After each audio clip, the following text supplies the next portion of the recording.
विधानसभा चुनाव को लेकर सियासी बवाल मचा हुआ है। चुनाव को लेकर भाजपा द्वारा उम्मीदवारों के नामों के ऐलान के साथ ही पार्टी में बगावत शुरू हो गई है। अब कलानवदी से पूर्व विधायक बलकौर ने इस्तीफा दे दिया है। उन्होंने भाजपा पर हमला बोलते हुए कहा कि मुश्किल समय में पार्टी का साथ देने के बावजूद उन्हें पार्टी में उचित सम्मान नहीं मिला। उत्तराखंड के पूर्व मुख्यमंत्री और कांग्रेस के कद्दावर नेता हरीश रावत ने भाजपा सरकार पर गंभीर आरोप लगाए। उन्होंने 40 जिंदा कारतूस के साथ पकड़े गए विधायक के भाई से लेकर बेटियों के साथ हो रहे अपराध तक के मामले में सरकार को घेरा। उन्होंने कहा कि भाजपा इतनी बड़ी गौ भक्त है कि गौ मांस का निर्यात 3 गुना बढ़ा है। रुड़की मामले में न तो पुलिस संरक्षित मांस पकड़ पाई और न ही कोई अन्य सामान। पुलिस पर आरोप है कि उन्होंने खुद ही उस युवक को मारा है। हरियाणा में आप कांग्रेस गठबंधन पर भारतीय जनता पार्टी की पैनी नजर है। दिल्ली की राजनीति में भी इस गठबंधन की चर्चा तेज है। आप कांग्रेस गठबंधन पर भाजपा नेता शहजाद पूनावाला ने जानकारी देते हुए कहा कि इंडिया गठबंधन के पास कोई मिशन और विजन नहीं है।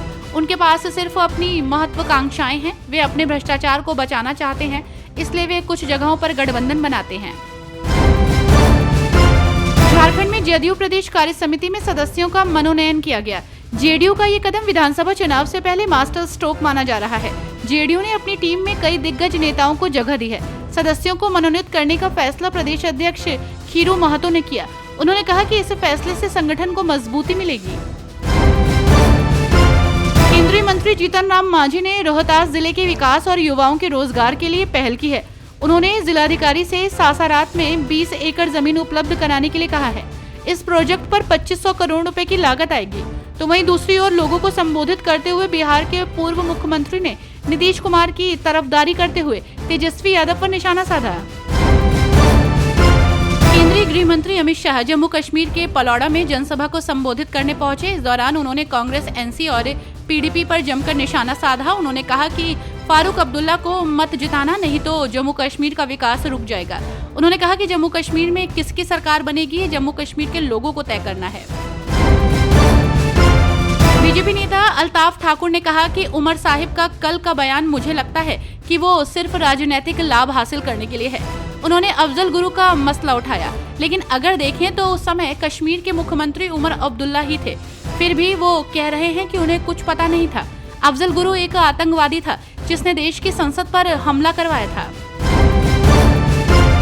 कोलकाता कांड को लेकर सियासी बवाल मचा हुआ है। आपको बता दें कि ट्रेनी महिला डॉक्टर के बलात्कार के बाद हत्या के मामले में पूर्व प्रिंसिपल संदीप घोष सवालों के घेरे में है। घोष अब वित्तीय अनियमितताओं को लेकर भी फंसे हुए हैं। पूर्व प्रिंसिपल सीबीआई के बाद अब ईडी के जांच के घेरे में है।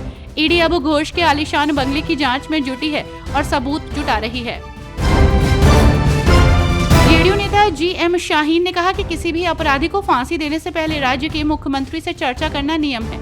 अफजल गुरु की फांसी के मामले में भी यही प्रक्रिया अपनाई गई थी और उस समय कश्मीर के मुख्यमंत्री उमर अब्दुल्ला ने फांसी के लिए हामी भरी थी।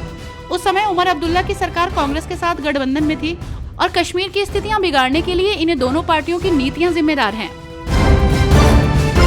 हरियाणा में होने वाले चुनाव को लेकर सियासी पारा हाई चल रहा है। इस बीच कांग्रेस नेता शमशेर सिंह जोगी ने पार्टी नेतृत्व पर अपना भरोसा जताते हुए कहा कि उन्हें पूरा विश्वास था कि पार्टी उन पर विश्वास करेगी। उन्होंने कहा कि मैंने हमेशा ईमानदारी से पार्टी की सेवा की है और अब हमारी मेहनत रंग लाएगी।